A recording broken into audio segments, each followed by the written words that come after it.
1 जनवरी 1967 की वाणी चल रही थी। प्रातः क्लास पहले की मध्याह्न। भगवान वाच है और बच्चों को निश्चय भी है, परंतु जितना याद और प्यार होना चाहिए उसमें माया विघ्न डालती है। नंबरवार पुरुषार्थ संसार यूँ कहेंगे कि योग नंबरवार ही जुड़ेगा।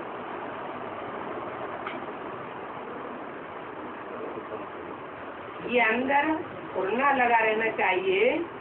हम पहले सतो प्रधान थे, अब फिर से सतो प्रधान हमको बनना है। तुम सतो प्रधान बनते हो, फिर सतो प्रधान बनते हो। सतो प्रधान दुनिया में जाने के लिए सतो प्रधान बनते हो।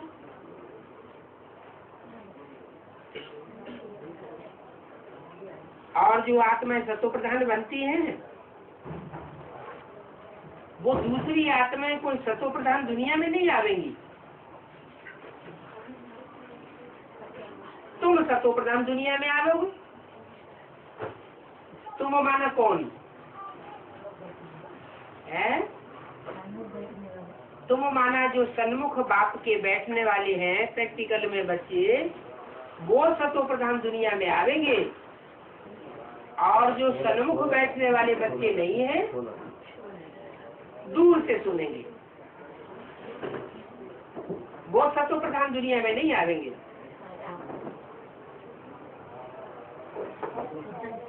और आत्मा को सतो प्रधान तो कहना पड़ेगा। कोई भी नई चीज होती है तो उसको सतो प्रधान कहेंगे। परंतु जो भी नई चीज होती है उनके लिए सदा सतो प्रधान दुनिया नहीं रहती है। तुम जानते हो सतो प्रधान दुनिया में हम सतो प्रधान होंगे। जब दुनिया ही सतो प्रधान होगी तो हम भी सतो प्रधान होंगे। अब जब दुनिया तमो प्रधान होती है तो हम भी तमो प्रधान हो जाते हैं। 1 सेकंड में जीवन मुक्ति, ये अभी का गायन है। कब होगी जीवन मुक्ति? है संगम युग में तो होगी, लेकिन वो 1 सेकंड कब का लुदा हुआ है? ब्रह्मा के लिए कहते हैं ब्रह्मा से विष्णु बनने में 1 सेकंड लगता है। तो ब्रह्मा को पार्ट बजाते बजाते कितने साल हो गए? साकार शरीर से पार्ट बजाया 68, 69, 18 जनवरी तक। उसके बाद आकार शरीर से इतने साल पार्ट बजाया, और कोई न कोई साकार शरीर में प्रवेश करके अर्धचंद्रमा के रूप में भी पार्ट बजाया। अभी तक वो 1 सेकंड ब्रह्मा का ही नहीं आया क्या? 1 सेकंड में ब्रह्मा सो विष्णु अभी तक नहीं बना। कारण क्या हुआ? संपूर्ण निश्चय नहीं। संपूर्ण निश्चय, ब्रह्मा को संपूर्ण निश्चय नहीं है।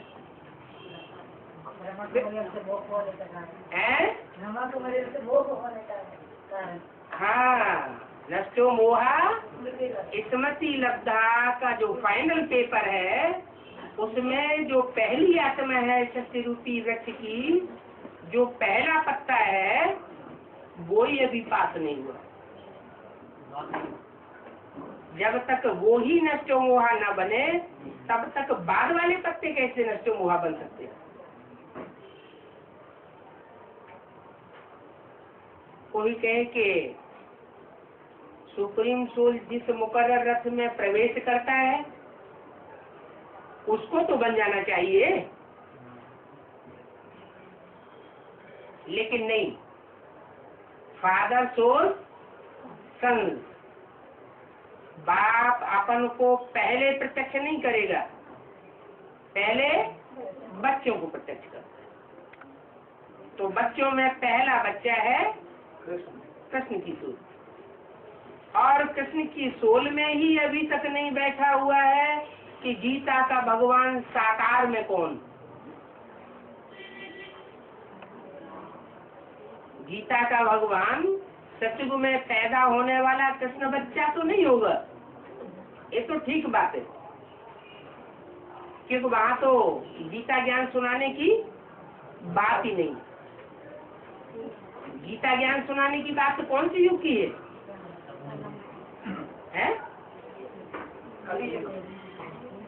अभी युग की। अभी जो संगम युग, पुरुषोत्तम संगम युग चल रहा है, इस संगम युग में गीता ज्ञान सुनाने की बात है। और जो गीता ज्ञान सुनाया जा रहा है वो गीतापति भगवान के द्वारा सुनाया जाना चाहिए। गीता माता होनी चाहिए, गीतापति भगवान होना चाहिए। और गीता की सिद्धि क्या है? नर से नारायण बनना चाहिए। लेकिन नर से नारायण तो तब बने जब और भी आत्मा बैठी।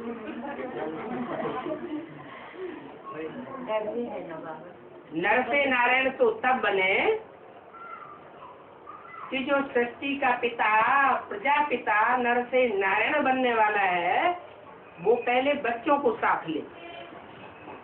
इसलिए बोला बाप दादा भी बच्चों के बगैर वापस नहीं जा सकते। न शिव जा सकते हैं और न शिव जिस तन में मुकर्रत में पहले पहले प्रवेश करते हैं वो भी वापस नहीं जा सकते। इतना हड़कंप मचा रहे हैं आप लोग। इसको कहते हैं देहधारी की पूजा। ब्रह्मा कुमारियों ने, और ये सब आत्माएं नहीं है। डिस्टर्बेंस करने से बाबा की वाणी में विघ्न पड़ता है। बाबा की वाणी से प्यार नहीं है। वहाँ भी ऐसे ही हुआ। बेसिक नॉलेज में जो ज्ञान सुनाने वाला है सुप्रीम सोल, उस ज्ञान की वाणी को मान नहीं दिया और ब्रह्मा बाबा का चेहरा देखने लगे। ब्रह्मा बाबा के चेहरे मोहरे में बुद्धि जाने लगी।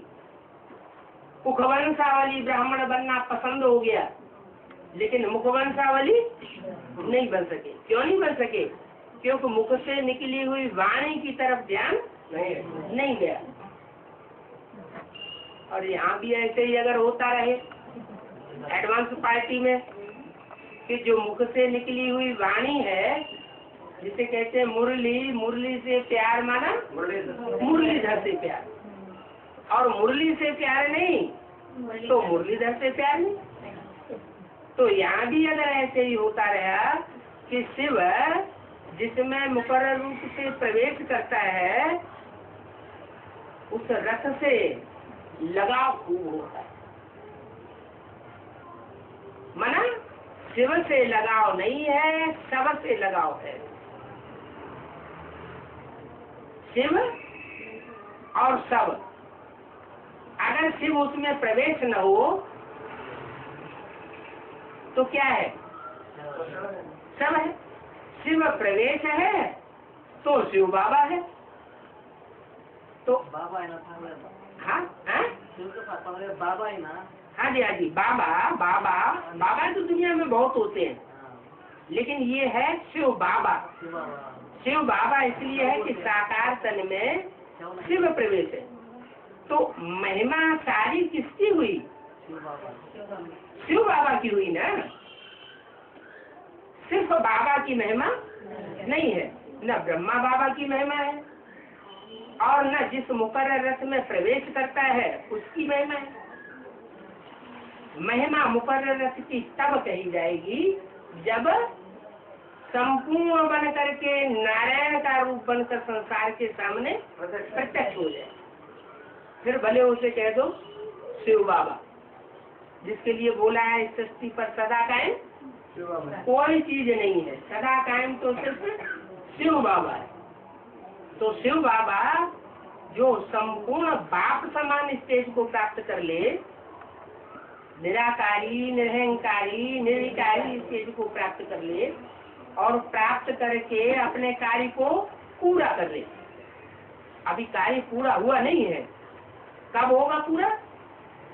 जब सब बच्चे संपन्न स्टेज को प्राप्त हो जाए। जो भी बच्चे हैं 84 जन्म लेने वाली आत्माएं, वो सब आत्मिक रूप में स्थित हो जाएं। तब कहेंगे परमात्मा बाप का जो पार्ट है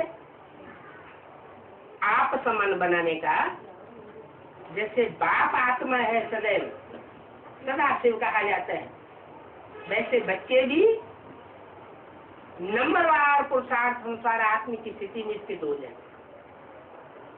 जब तक पूरी आत्मिक स्थिति नहीं हुई है तब तक किसी से ज्यादा प्यार होगा और किसी से कम प्यार होगा। आत्मा आत्मा भाई भाई की स्टेज नहीं कही जा सकती, और जब आत्मा आत्मा भाई भाई की स्टेज नहीं कही जा सकती तो जो एडवांस नॉलेज है वो एडवांस नॉलेज भी नहीं कही जा सकती। बेसिक नॉलेज में आत्मा आत्मा भाई भाई की स्टेज नहीं है। कौन सी स्टेज? अच्छे से अच्छे पुरुषार्थी की स्टेज है भाई और बहन की। भाई बहन के संबंध में माया आ सकती है, लेकिन भाई भाई के संबंध में माया आने के चांसेस नहीं है। और यहाँ यही ऊंचा लक्ष्य दिया जाता है, क्या? सब एक बाप की संतान है, सब रुद्रमाला के मणके हैं। जो भी रुद्रमाला के मणके हैं वो आत्मिक स्टेज वाले हैं, आत्मिक स्टेज धारण करते हैं, माने निराकारी, निर्विकारी और निरहंकारी बनते हैं, तो उनकी पूजा होती है। हाँ जो शिव ने जिस शरीर में प्रवेश करते हैं उसको कुछ बच्चों से ज्यादा प्यारा और कुछ बच्चों से कम प्यारा ऐसा होता है। अभी तुमने सुना क्या?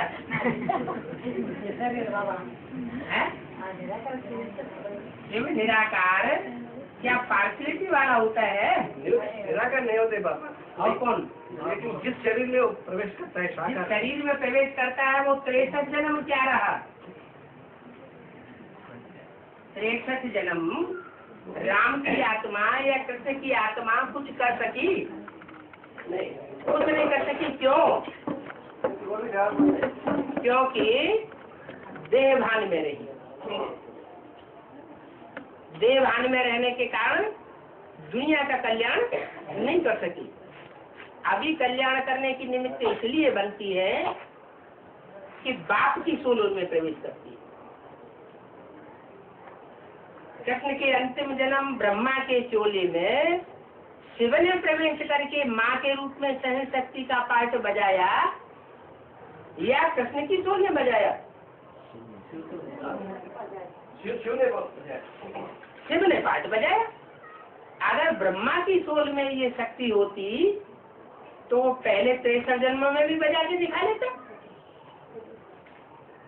ऐसे ही राम की सोल हो या कृष्ण की सोल हो या जगदम्बा की सोल हो, कोई भी सोल अपने में परिपूर्ण नहीं है। ये तो शिव की महिमा है कि जब इस सृष्टि पर आता है तो सब आत्माओं को नंबरवार पुरुषार्थ अनुसार देवता बनाता है। जो आत्मिक स्थिति में स्थित होने वाली आत्मा है, ऐसे नहीं कि 500 करोड़ को देवता बना देगा।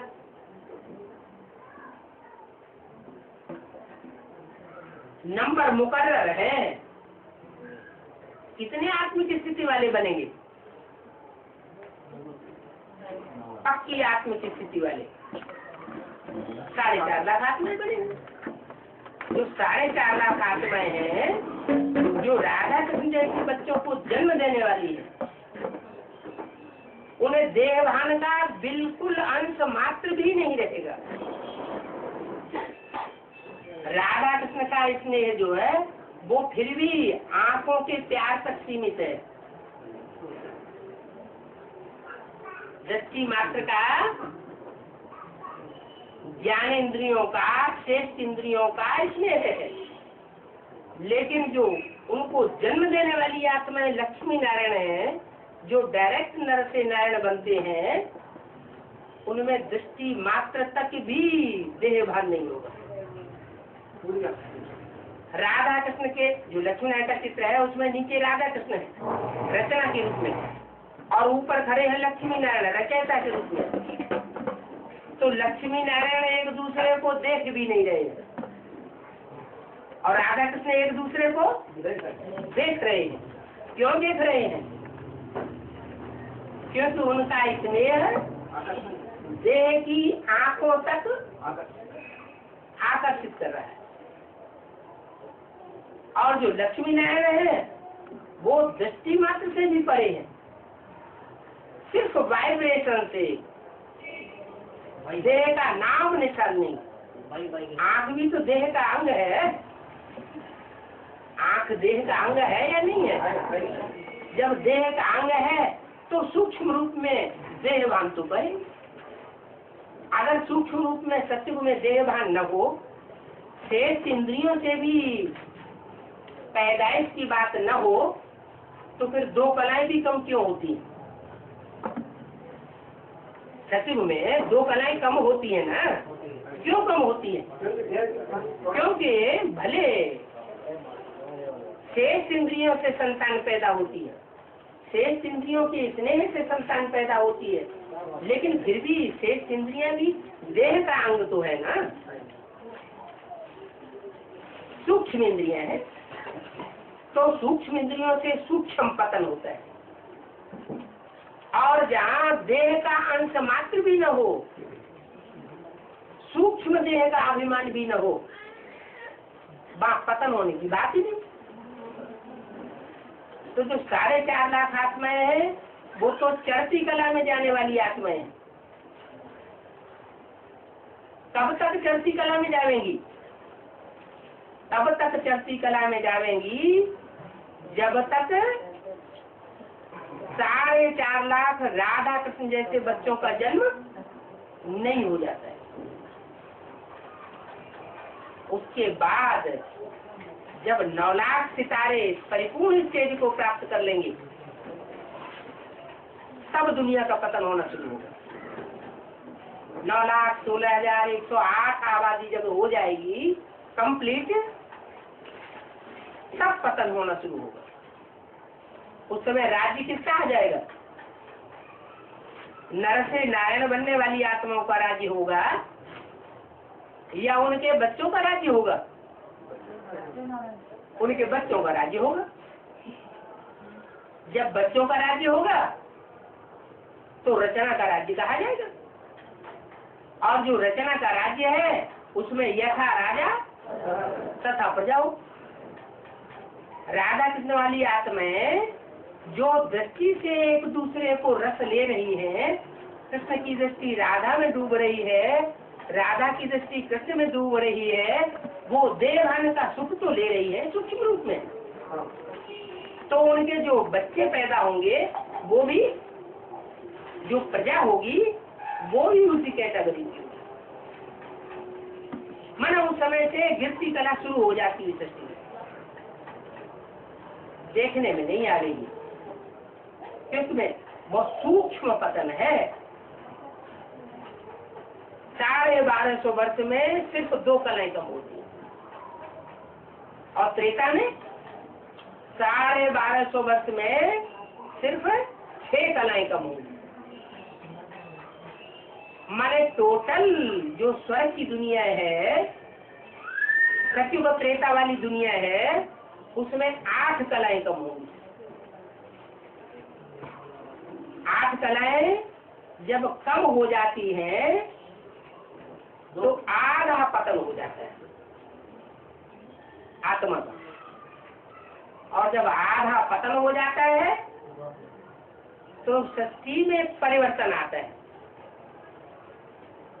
क्या परिवर्तन आता है? जो ऊपर से आने वाली आत्माएं हैं दूसरे धर्म की, उनका आना आरंभ हो जाता है। जो दूसरे धर्म की आत्माएं आती है वो द्वैत फैला देती है। उससे पहले इस दुनिया में द्वैत नहीं था, दो मतें नहीं थी, दो राज्य भी नहीं थे, दो दो धर्म भी नहीं थे, तो दो दो भाषाएं भी नहीं थी। इसलिए सारी दुनिया एकता के सूत्र में बंधी हुई होने के कारण सुख और शांति दोनों थी। जब द्वैत होता है, माना दूसरा धर्म पिता इस सृष्टि पर आ जाता है, तो पतन तेजी से होता है। वो तेजी से पतन होने का कारण क्या हुआ कि सतयुग त्रेता में सूक्ष्म इंद्रियों का स्नेह होता है, ज्ञान इंद्रियों का स्नेह होता है, वहाँ भ्रष्ट इंद्रियों का स्नेह नहीं होता। और द्वापर युग से जैसे ही दूसरे धर्म के धर्म पिता आना शुरू होते हैं, वैसे ही भ्रष्ट इंद्रियों का स्नेह शुरू हो जाता है। और देवभान जो है वो अपने स्तर से नीचे गिर जाता है, यानी ज्ञानेंद्रियों से भी उतर करके कर्मेंद्रियों में उतर जाता है। जब कर्मेंद्रियों में देहभान उतरता है तो व्यभिचार पैदा हो जाता है। व्यभिचार पैदा करने वाला पहला धर्म है संसार में इस्लाम धर्म। जब से इस्लाम आता है तब से दृष्टि दूषित होती है, दृष्टि दूषित होती है तो वृत्ति दूषित होती है, वृत्ति दूषित होती है तो वाचा दूषित होती है, वाचा दूषित होती है तो कर्मेंद्रियां भी दूषित हो जाती है। ये व्यभिचार की दुनिया वैश्यालय की दुनिया कही जाती है। वैश्यालय में और शिवालय में अंतर तो पता है ना। शिवालय में एक शिव की पूजा होती है,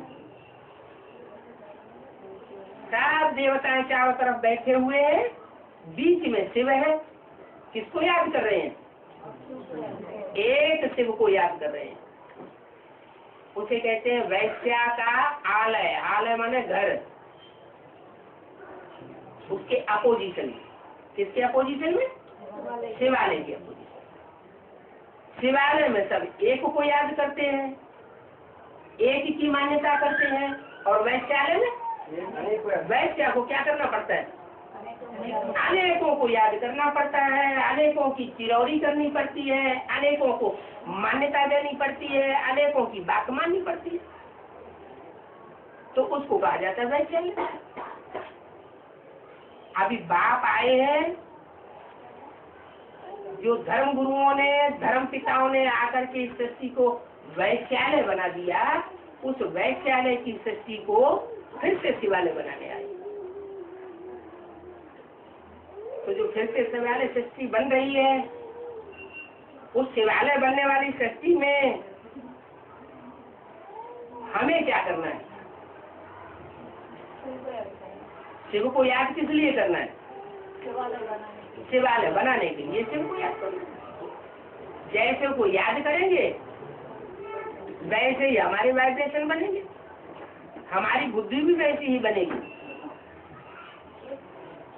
वैश्या के संग रहेंगे, वैश्या को याद करेंगे तो हमारी बुद्धि में भी वैश्या वृत्ति घुस जाएगी। जैसा संग वैसा रंग। दुनिया में एक भी अब ऐसा नहीं है जिसके वाइब्रेशन में व्यभिचार न घुस गया हो, जिसकी दृष्टि व्यभिचारी न बन गई हो, अभी तक जिसकी वाचा में व्यभिचार न आ गया हो। सारी दुनिया पतित है। इस पतित दुनिया में एक भी पावन नहीं, सब पतित है। तो पतितों की दुनिया में जब सब पतित होते हैं तो ऐसी सृष्टि को पावन बनाने के लिए सदाशिव इस सृष्टि पर आता है। और सदाशिव जो है वो पहले एक को पावन बनावेगा या अनेकों को पावन बनावेगा? पहले एक को पावन बना देगा। एक के पतित बनने से सब पतित बन जाते हैं, एक के पावन बनने से सब पावन बन जाते। वो एक कौन मेरे भाग करने के बराबर है? मेरे भाग करने के बराबर। हाँ, चढ़ती कला तेरे बहाने सर्व का भला। अगर हमारी चढ़ती कला होगी तो उसकी निशानी क्या होगी? सबका भला करने में लग जाए। हम अपने अपने अंदर झांक करके देखें, क्या हमें अपनी परवाह नहीं रही? क्या अपनी परवाह है, अपनी चिंता है, तो इसका मतलब स्वार्थ भरा हुआ है। स्व के रक्त के लिए अभी हम प्रयत्न कर रहे हैं, मेहनत कर रहे हैं, उसको कहेंगे स्वार्थ। तो इस दुनिया में जिसको जिसको अपना रथ है वो सब स्वार्थी है। एक भी ऐसा नहीं है मनुष्य आत्मा जो स्वार्थी न हो, सब स्वार्थी है। क्योंकि दुनिया में या तो मनुष्य आत्माएं हैं, या तो देवात्माएं हैं, या तो राक्षसी आत्माएं। देवात्माओं को भी अपना रथ होता है, मनुष्यों को भी अपना रथ होता है, और राक्षसों को भी अपना रथ होता है। रथ किसको नहीं होता है? सुप्रीम सोल शिव को रथ नहीं होता। तो जो सुप्रीम सोल रथ है बगैर इस सृष्टि पर होता है, वो जिसमें प्रवेश करता है उसमें आकर के कहता है कि बच्चे ये स्लोगन है कि फादर सो सन्स और सन सो फादर। तो कौन सा काम पहले होगा? फादर सो सन, क्योंकि फादर है सर्वशक्तिवान और बच्चे नंबरवार शक्तिवान है। तो कौन पहले किसको प्रत्यक्ष करेगा? बाप बच्चों को प्रत्यक्ष करेगा। तो सृष्टि का बाप है प्रजापिता, और उसमें शिव आता है। तो शिव आको उनको प्रजापिता को आप समान बनाएगा ना। पहले जब आप समान बनाएगा तो प्रजापिता भी निराकारी स्टेज वाला क्या बनेगा? निराकारी स्टेज वाला। और बाप सुप्रीम सोल शिव तो है ही निराकारी स्टेज वाला। तो जो बाप समान प्रजापिता है वो पहले अपने को प्रत्यक्ष करेगा या अपने बच्चे को प्रत्यक्ष करेगा? इस सृष्टि में जो होने वाला पहला पत्ता है पहले उस आत्मा को प्रत्यक्ष करेगा।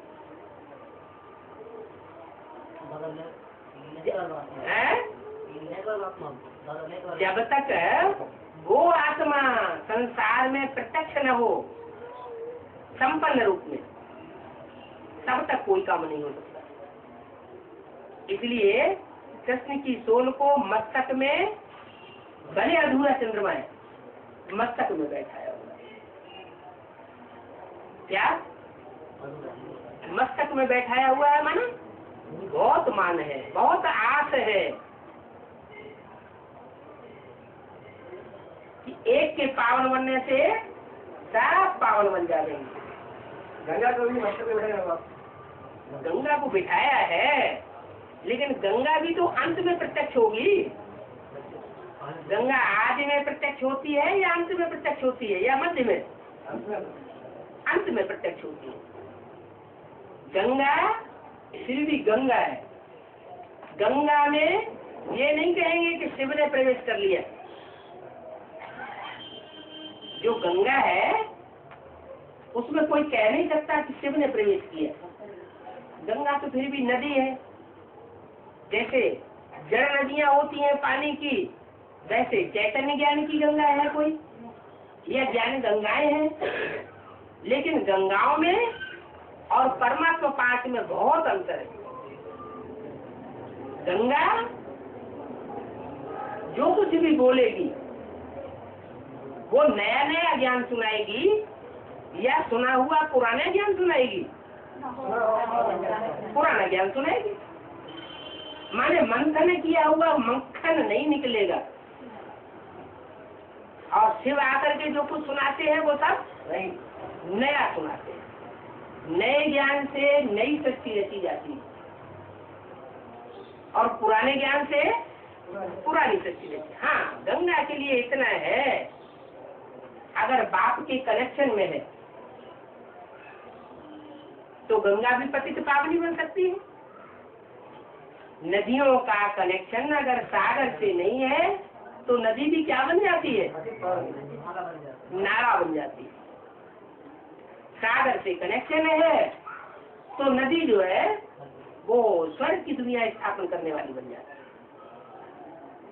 नदियां तो हैं, लेकिन उन नदियों का कनेक्शन किससे है? गढ़े गणितियों से कनेक्शन है या सागर से कनेक्शन है?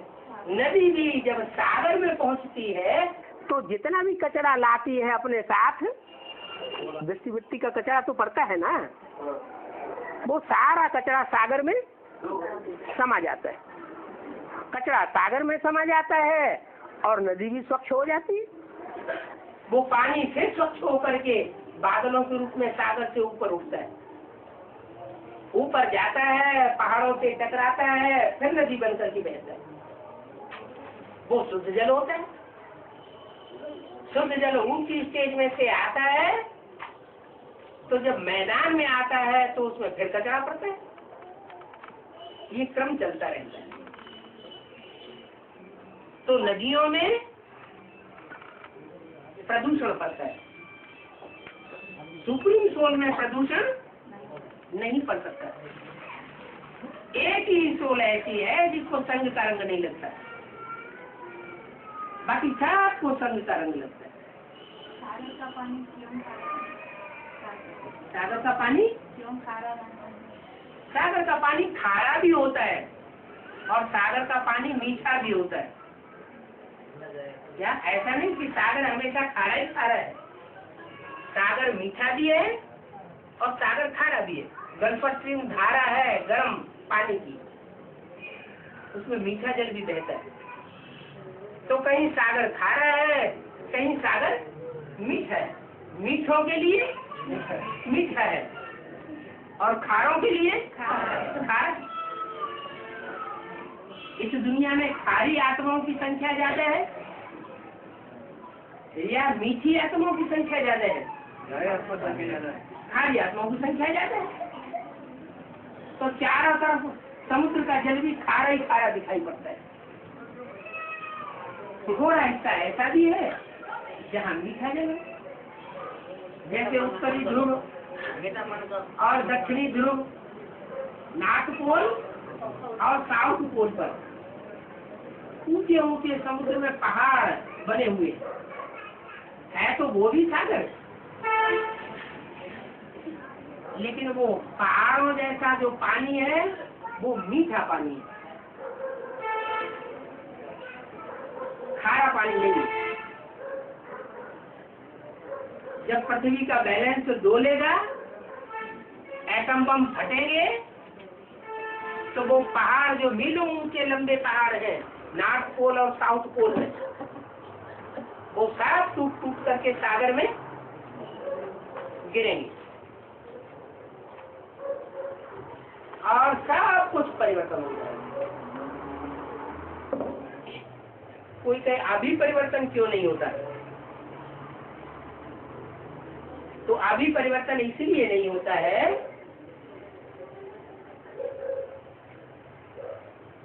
कि सीधी उंगली से घी निकलता है या टेढ़ी उंगली से घी निकलता है? टेढ़ी उंगली से घी निकलता है। सीधी उंगली जब तक रखेंगे उसमें घी बाहर नहीं आएगा। तो ऐसे ही परम पिता परमात्मा सुप्रीम सोल जब तक प्यार भरा पार्ट बजा रहा है तब तक बच्चे सुधरने वाले नहीं है। और जैसे ही कड़क रूप पकड़ेगा तो परिवर्तन होना आरंभ हो जाएगा। मन सदगुरु की बात बाबा सदगुरु सख्त स्वभाव का होता है। बाप, माँ और टीचर ये उतना सख्त नहीं होते। टीचर का लगाव होता है स्टूडेंट में, माँ का लगाव होता है सब प्रकार के बच्चों में, चाहे खराब से खराब बच्चा क्यों न हो, दुष्ट से दुष्ट बच्चा क्यों न हो, उसको भी माँ अपनी गोद में रखना चाहेगी, दूर नहीं करना चाहेगी। बाप का भी उम्मीद होती है बच्चों में कि बच्चा आज नहीं तो कल सुधर जाएगा। लेकिन सदगुरु लगाव झुकाव वाला पार्ट नहीं बजाता है। इसलिए अव्यक्तवाणी में बोला हुआ है, अपने फरिश्ते स्वरूप का उद्घाटन कब करेंगे? खुद करेंगे, अपनी स्वेच्छा से करेंगे, या चीफ जस्टिस धर्मराज को बुलाना पड़ेगा? इसका मतलब क्या हुआ कि बच्चों से इतने वर्षों से कहते चले आ रहे हैं कि आत्म की स्थिति धारण करो, अव्यक्त स्थिति धारण करो, अव्यक्त स्थिति बनावेंगे तो सदाकाल की प्राप्ति अनुभव करेंगे। और अब तक भी बच्चों की वो स्टेज नहीं बन पाई। तो बाप को फिर सत्य रूप अपनाना पड़ेगा। जो काम सहज मार्ग से पूरा नहीं होता वो फिर डंडा मारना पड़ता है।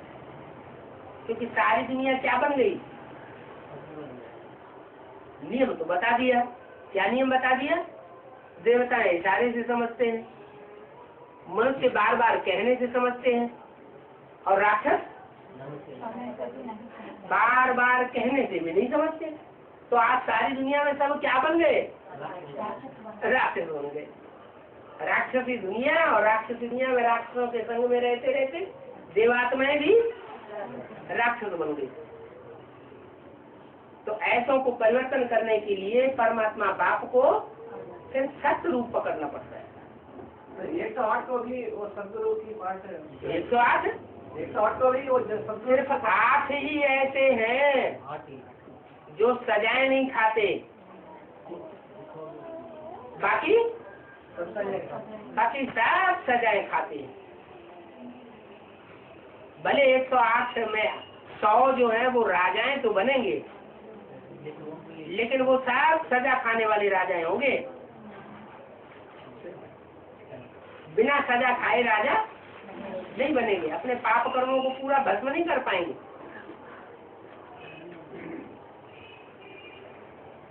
इतने वर्ष हो गए कहते कहते, न दुख दो न दुख लो। क्या मुसीबत आती है?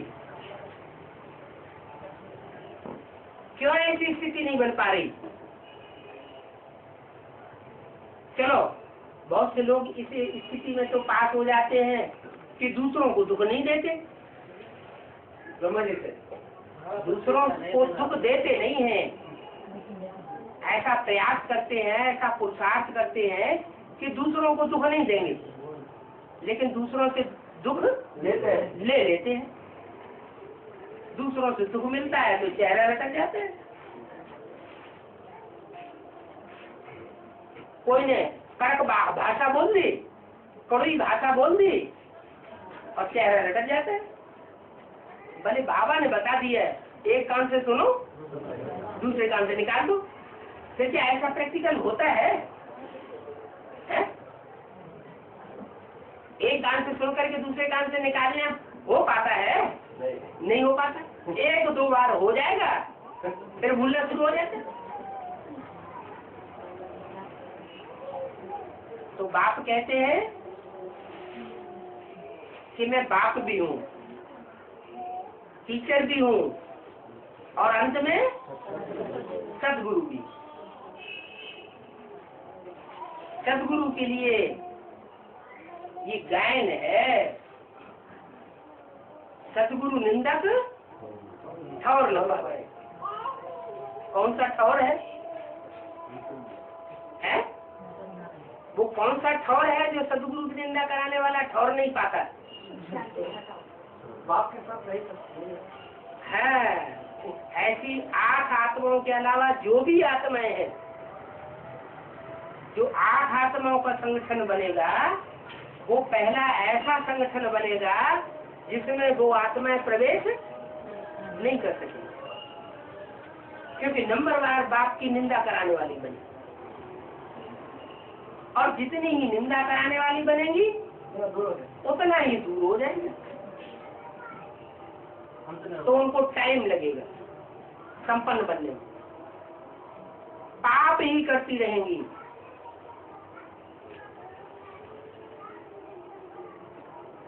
उन्हें इतनी निरहंकारता आ नहीं पाती, इतना निरहंकारीपन आना चाहिए कि हम तो तमो प्रधान आत्मा है। तमो प्रधान आत्मा सेवा का कोई काम नहीं कर सकती। तमो प्रधान आत्मा को अपने ही लगी रहती है, तामसी बच्ची। वो सेवा करने की बजाय डिससर्विस ही करेगी। सेवा फिर कौन करता है?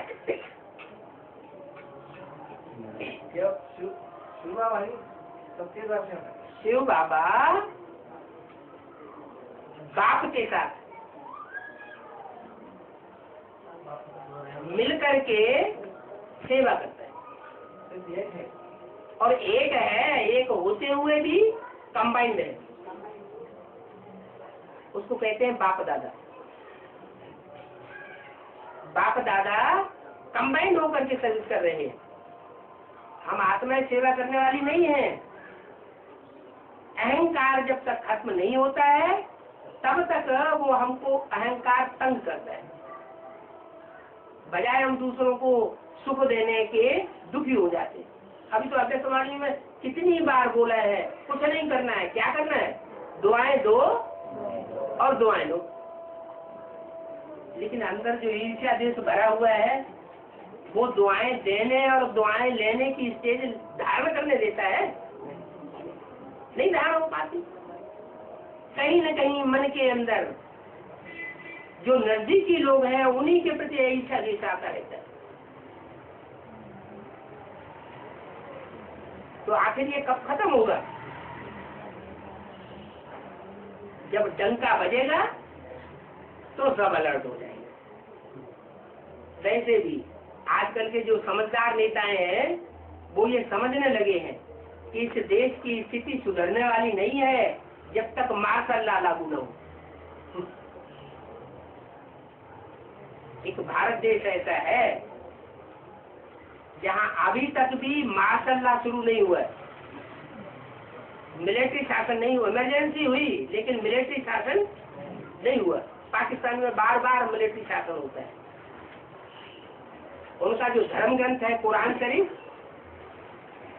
उसमें मिलिट्री की तरह ऑर्डर दिए हुए, ज्ञान की कोई चीज ही नहीं कुरान में। और भारत देश बिल्कुल उसके अपोजिट है। लेकिन यहाँ सुधार भी तब तक नहीं हो सकता जब तक यहाँ मिलिट्री शासन न हो। वो समझते हैं कि जो जिस्मानी मिलिट्री है वो मिलिट्री शासन होने से ये भारत देश सुधर जाएगा। अरे जिस्मानी मिलिट्री के द्वारा भारत देश सुधरने की बात नहीं है। ये तो बाप रूहानी बाप आते हैं जो रूहानी मिलिट्री तैयार करते हैं, उसमें रूहानी मिलिट्री के द्वारा सुधार होगा। रूहानियत में टिकने वाली आत्माओं का जो संगठन है वो संगठन ही संसार का कल्याण करेगा।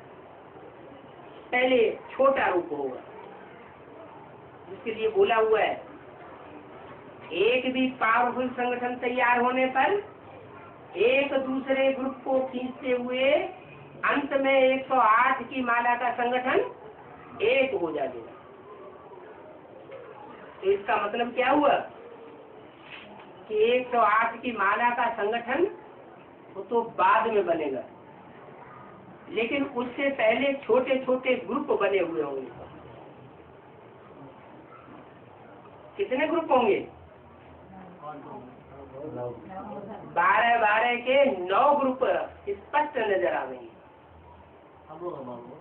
नास्तिकों का तो कोई ग्रुप ही नहीं होता है। तो जो 9 संगठन है, उन 9 संगठन के जो मुखिया हैं वो अपन को भगवान कहेंगे। एक भगवान नहीं होगा, भगवान के अनेकों रूप हो जाएंगे। तय करना मुश्किल हो जाएगा आखिर भगवान कौन है। आर्य समाजी अपन को कहेंगे हम भगवान। हर धर्म का मुखिया अपने को परमात्मा का मुकर्रर रथ घोषित करेगा।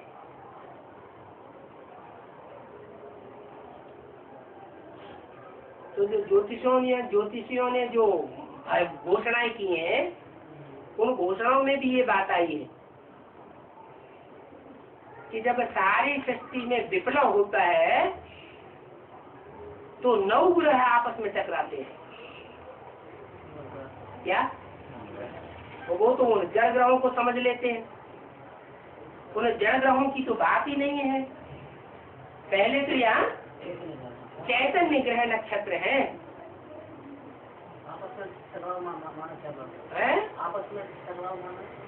टकराव माने आपस में एक दूसरे के सिद्धांतों में टक्कर होती है। वो कहते हैं ये बात ऐसे होनी चाहिए, वो कहेंगे नहीं ये ऐसे नहीं, ऐसे होना चाहिए। बाद में यही होगा कि जो ज्यादा मजबूत और ज्यादा वजनी होगा, ज्यादा पावरफुल होगा, वो बचेगा और सब नष्ट भ्रष्ट हो जाएंगे। 9 ग्रहों में सबसे भारी और सबसे बड़ा ग्रह कौन सा है? बृहस्पति। उसका नाम ही क्या है? बृहस्पति, बड़े से बड़ा पति, बृहस्पति। शास्त्रों में उसको प्रजापिता कहती है।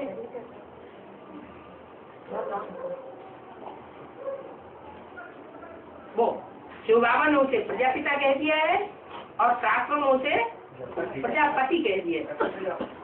दक्ष प्रजापति। तो जो प्रजापति है वही वास्तव में सदगुरु का पाठ बजाता है, बृहस्पति का पाठ बजाता है। और जिसको भगवान का संरक्षण मिला हुआ हो मुकर्रर रूप से, उसे डरने की कोई बात है नहीं, इसलिए वो भारी पड़ जाता है।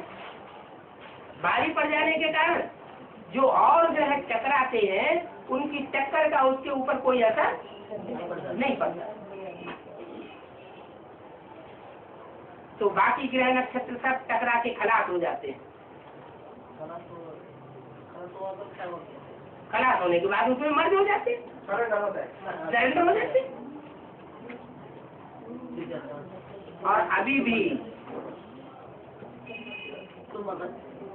भी वो टकराहट अंदर अंदर जारी है, जिसे कहते हैं शीत युद्ध। शीत युद्ध। हाँ जी, वो अंदर अंदर संकल्पों की टकराहट चल रही है, रास्ता देख रही है। जैसे आग होती है ना, भूसे के अंदर आग थोड़ी सी डाल दी जाए तो अंदर अंदर सुलगती है और भभूका बन करके बाहर निकलने का रास्ता देखती है। ऐसे ही बाहर की दुनिया की भी हालत हो चुकी है और ब्राह्मणों की दुनिया की भी यही हालत हो चुकी है, एडवांस पार्टी की भी यही हालत हो चुकी है। क्योंकि बाहर की दुनिया में 500-700 करोड़ जितने भी हैं, उन सबका छोटा रूप देखना हो तो बेसिक नॉलेज में देखा जा सकता है, और बेसिक नॉलेज वालों का छोटा रूप देखना हो तो एडवांस के बीज रूप आत्माओं में देखा जा सकता है। और बीज रूप आत्माओं में जो 108 आत्माओं का संगठन तैयार होगा, उन 108 आत्माओं में सारी दुनिया के स्वभाव संस्कार भरे हुए होंगे। इसलिए बोला है वाणी में, एक एक सितारे में अपनी अपनी दुनिया समाई हुई है।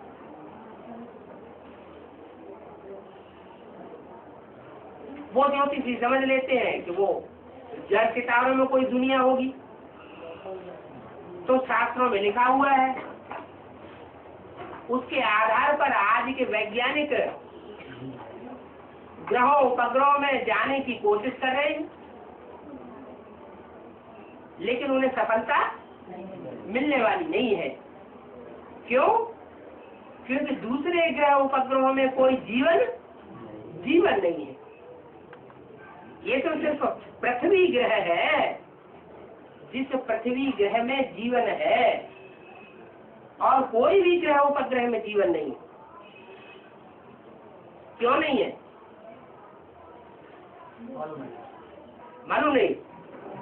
मालूम होना चाहिए कि पृथ्वी पर ही सूर्य से जहाँ निश्चित दूरी है वहीं पर जीवन हो सकता है। सूर्य की किरणें जहाँ नॉर्थ पोल और साउथ पोल पर थोड़ी सी तिरछी हो जाती है, किरणें ऐसी पड़ना और सीधी पड़ना और फिर तिरछी पड़ना, दक्षिणी पोल तिरछी, उत्तरी पोल फिर तिरछी और सामने सीधी। तो जहाँ सीधी पृथ्वी के ऊपर किरणें पड़ती है वो हिस्सा उचित दूरी पर है, और उस उचित दूरी पर ही जीवन हो सकता है। तो जहाँ पृथ्वी पर थोड़ी दूरी में अंतर पड़ जाता है, उत्तरी ध्रुव दक्षिण ध्रुव में, वहाँ कोई जीव जंतु नहीं होता। तो दूसरे ग्रह नक्षत्र तो सूर्य से बहुत दूर है, कोई बहुत नजदीक है, उनमें तो जीवन होने का कोई सवाल पैदा ही नहीं होता। धरणी माने पृथ्वी माता। पृथ्वी माता में भी जो बिल्कुल एग्जैक्ट दूरी पर रहने वाली आत्माएं, उनमें महान जीवन है। महान जीवन का मतलब 84 जन्म लेने वाली आत्माएं। जो थोड़ी दूरी वाली है ज्ञान सूर्य से, उतना कनेक्शन जिनका नहीं जुड़ता है, ज्ञान सूर्य के साथ जिनका उतना संबंध नहीं जुड़ता है, वो कम जन्म लेने वाले, माना उनका जीवन थोड़ा है। तो पता है कि कुछ आत्माएं पूरे 84 जन्म लेती है, इस शक्ति रूपी रंगमंच पर ऑलराउंड पार्ट बजाती है, पूरा जीवन धारण करती है, और कुछ आत्माएं कम जन्म लेती है। तो जो कम जन्म लेती है वो जरूर सूर्य से बहुत दूर है, और जिनके पूरे 84 जन्म है वो जरूर सूर्य से उचित दूरी पर है, न बहुत नजदीक और न बहुत दूर। क्योंकि ज्ञान सूर्य का पार्ट ऐसा पार्ट है, शंकर का पार्ट ऐसा पार्ट है जो तुम बच्चे भी समझ न सको।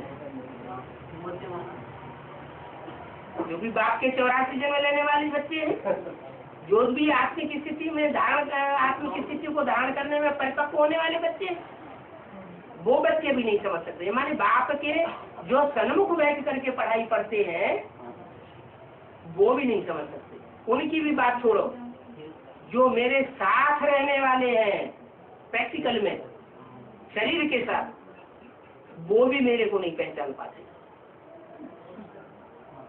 नहीं पहचान पाते हैं, इसलिए नजदीक आकर के फिर दूर हो जाते हैं। फिर लांछन लगाते हैं, ग्लानि करते हैं कि बाप ने हमको छोड़ दिए। अरे बाप बच्चों को थोड़ा ही छोड़ता है, बच्चे ही खुद बाप को छोड़ करके चले जाते हैं। बाप तो विरुद्ध लेकर के आया हुआ है कि तुम सब बच्चों को अपने साथ ले जाऊंगा।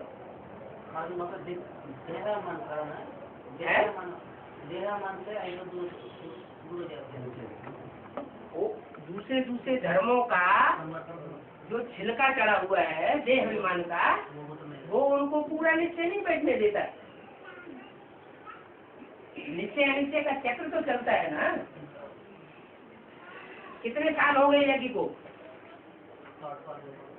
बस 70 साल होने जा रहे हैं। सन 36 से यज्ञ शुरू हुआ, और सन 36 से 2006 आने वाला है, तो 70 साल पूरे होने जा रहे हैं। और 70 साल पूरे होने के बावजूद भी कभी निश्चय कभी अनिश्चय। किस बात में निश्चय अनिश्चय चलता है? पहला तो बाप के पार्ट में निश्चय अनिश्चय चलता है। जब बाप के पार्ट में निश्चय अनिश्चय चलेगा तो अपनी आत्मा के पार्ट में भी निश्चय अनिश्चय चलेगा। पता नहीं मैं कौन सा देवता बनूंगा या देवता बनूंगा या नहीं बनूंगा, पता नहीं मेरा क्या पार्ट है। तो अपने आप पर भी निश्चय नहीं बैठता, बाप के पार्ट पर भी निश्चय नहीं बैठता, तो जो सृष्टि चक्र का ज्ञान है उस ज्ञान के ऊपर भी पूरा निश्चय नहीं बैठता, ऊपर नीचे होते रहते हैं। अप और डाउन, ये एक तरह से स्थिति नहीं बनती, अप डाउन में आते रहते हैं। अप डाउन में लाता कौन है? माया। माया क्या होती है? माया माने मायावी पुरुष, मायावी स्त्री का रूप। कोई न कोई पुरुष, कोई न कोई स्त्री ऐसे हमारे संसर्ग संपर्क में आती है कि हमारी बुद्धि को हिला देते हैं, मति भ्रम पैदा हो जाता है। देहधारी गुरु उनमें अव्वल नंबर, लेकिन उसके साथ साथ और भी संगी साथी है 63 जन्मों के, जो 63 जन्मों में हमने संगी साथी बनाए हैं और बाप को छोड़ा है, बाप से दूर हुए और दूसरी आत्माओं को क्या किया? संगी साथी बना दिया। तो जो भी दूसरी आत्माओं को संगी साथी बनाया वो नीचे गिराने के पहले भी निमित्त बनी थी 63 जन्मों में, और अभी शूटिंग पीरियड में भी वो हिसाब किताब लेने आ जाती है। तो मायावी रावण के रूप में आकर के कहते हैं कहाँ जा रहे हो, पहले हमारा हिसाब तो पूरा कर दो, तो बुद्धि वहां लटक पड़ती। जो सूढ़ बुद्धि है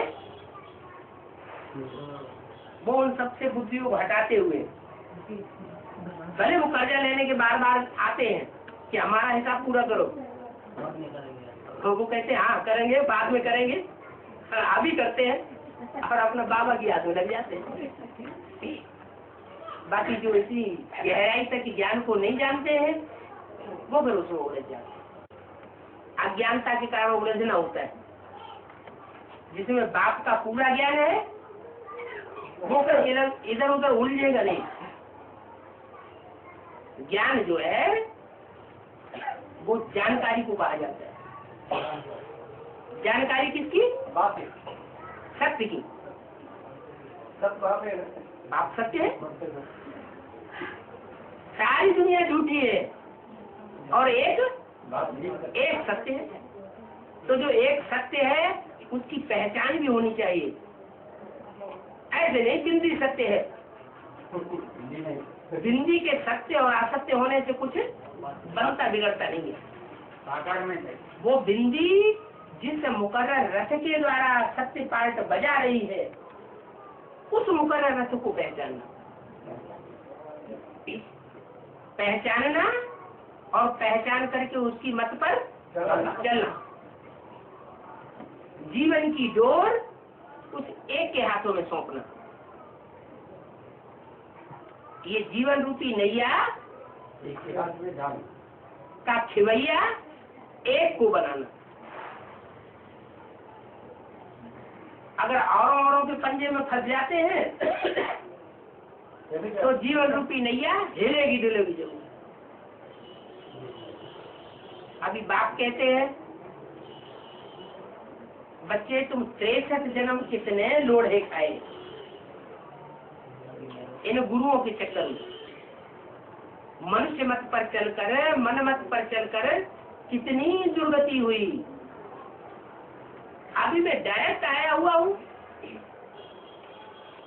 तो मेरी मत पर नहीं चलेंगे।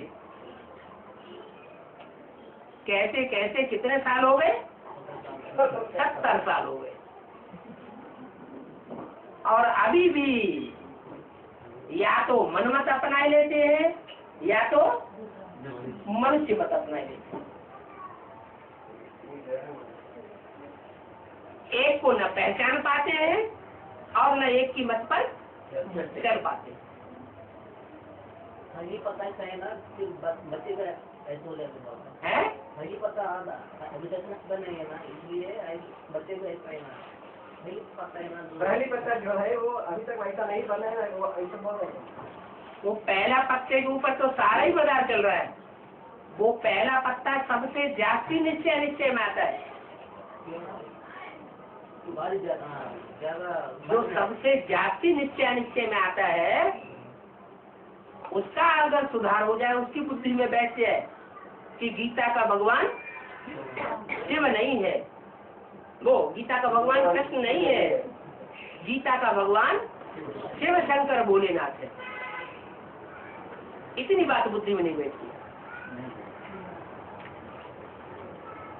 तो जब उसकी बुद्धि में नहीं बैठती तो तथाकथित प्रजापिता ब्रह्मा कुमार कुमारी जो कहलाए जाते हैं उनकी बुद्धि में भी नहीं बैठती, और जो ब्रह्मा कुमार कुमारी कहे जाते हैं उनकी बुद्धि में भी बैठने का सवाल ही नहीं, क्योंकि बीज रूप आत्माओं की बुद्धि में पहले बैठे तो आधार मूर्तों की बुद्धि में बैठे। जब आधार मूर्तों की बुद्धि में बैठे तो दुनिया की 500 करोड़ मनुष्य आत्मा उनकी बुद्धि में भी बैठे। द्वापर युग के आदि में जब शास्त्र लिखे गए थे और जिस समय गीता तैयार हुई थी मनुष्यों के द्वारा लिखी हुई, उस समय गीता में कृष्ण का नाम नहीं था।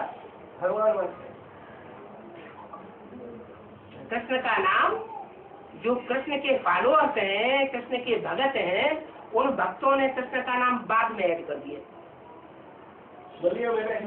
कृष्ण भगवान वाक्य डाल दिया। ये तो बाहर की दुनिया की बात हुई।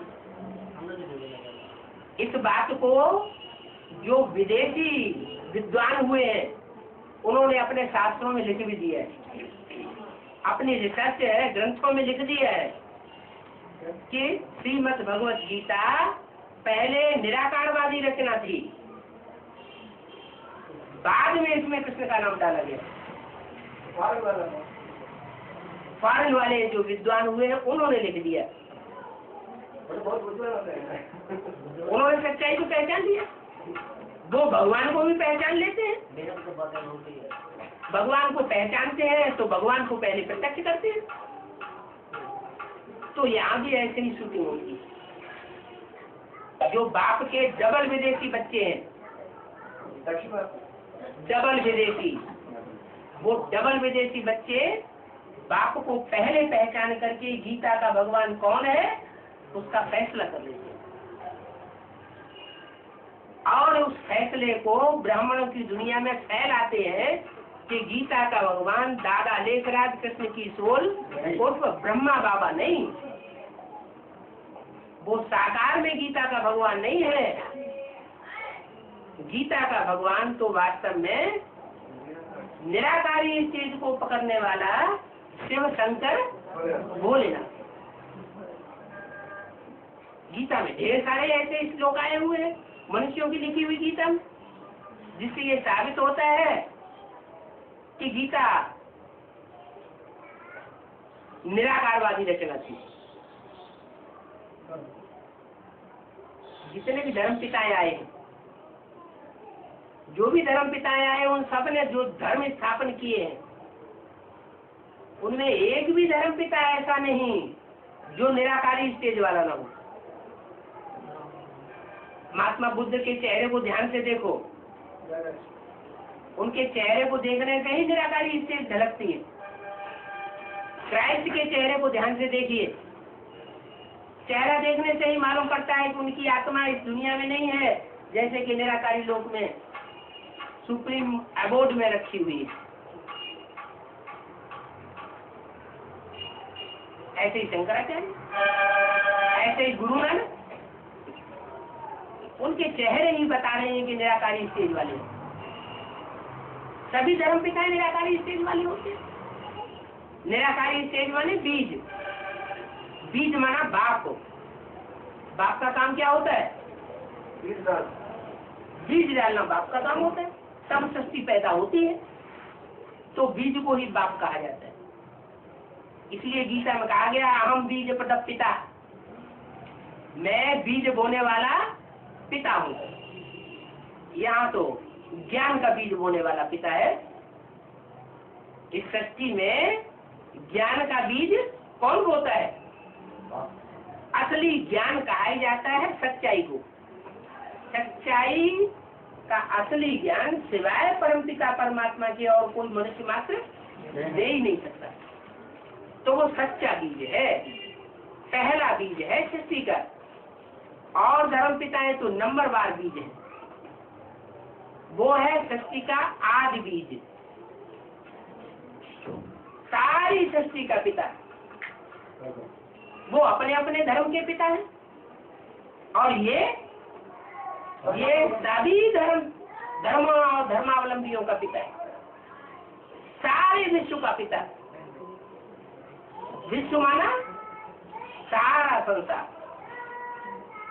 ऐसे नहीं कोई एक धर्म उसमें समावेश नहीं हो, सारे ही धर्म उसमें समावेश है विश्व में। और उस विश्व का पिता कहा जाता है विश्व पिता। तो वो विश्व पिता अब इस सृष्टि पर आकर के बच्चों को अलर्ट करता है कि बच्चे अब लास्ट टाइम है। क्या लास्ट टाइम? पहली मूर्ति भी प्रत्यक्ष हो गई, ब्राह्मणों की दुनिया में दूसरी मूर्ति भी प्रत्यक्ष हो गई, अब तीसरी मूर्ति प्रत्यक्ष होने वाली है। बहुत बड़ी बात है। पहली मूर्ति प्रत्यक्ष होने में 14 साल लगे, 36 से लेकर के 50-51, और ब्रह्मा कुमारी विद्यालय स्थापन हो गया। तो ब्रह्मा प्रत्यक्ष हुआ ना। दूसरी मूर्ति को प्रत्यक्ष होने में 14 साल की जगह 7 साल लगे। 69 से लेकर के 76-77 तक दूसरी मूर्ति ब्राह्मणों की दुनिया में दिल्ली में जमुना के कंधे पर प्रत्यक्ष हो गई। तो 7 साल लगे। तीसरी मूर्ति प्रत्यक्ष होने में 3-3.5 साल लगे। उनमें भी अभी 1 साल तो ये पूरा हो गया, 2005। तो कितना रह गया? 2.5 साल का टाइम रह गया। तो 2.5 साल तो ये पलक झपकते खत्म हो जाएंगे। अभी जो समय है वो फास्ट गति से भाग रहा है, पता ही नहीं लगता समय कहाँ निकल गया। तो जैसे 70 साल पलक झपकते भाग गए, तो 2.5 साल खत्म होने में कितना टाइम लगेगा? और तीसरी मूर्ति प्रत्यक्ष हुई और विनाश का डंका बजना शुरू हो जाएगा। फिर उसके बाद कोई भी पुरुषार्थ नहीं कर सकेगा। जितना जिसका जो पुरुषार्थ हो गया है वहीं पर ठहर जाएगा। लाख मेहनत करे, लाख कोशिश करे कि हम पढ़ाई में और गहरे चले जाएं, नहीं जा सकेगा।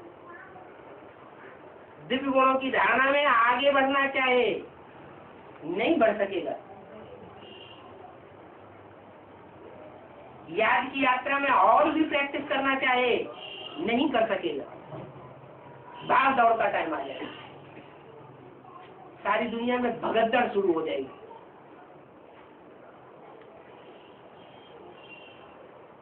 पढ़ाई का टाइम शांति में होता है या अशांति में होता है? शांति में होता है। तो अभी फिर भी शांति का टाइम चल रहा है। शांति स्टेज में रह करके मनन चिंतन मंथन करके गहरी से गहरी पढ़ाई करके हम परमात्मा की तीनों मूर्तियों को अभी पहचान सकते हैं। और जो पहचानेगा वो दूसरों को भी पहचान दिए बगैर रह नहीं सकता। जितना जितना स्वयं पहचानेगा उतना उतना दूसरों को भी पहचान देता रहेगा। खुद ही नहीं पहचाना होगा तो दूसरों को कहाँ से पहचान देगा?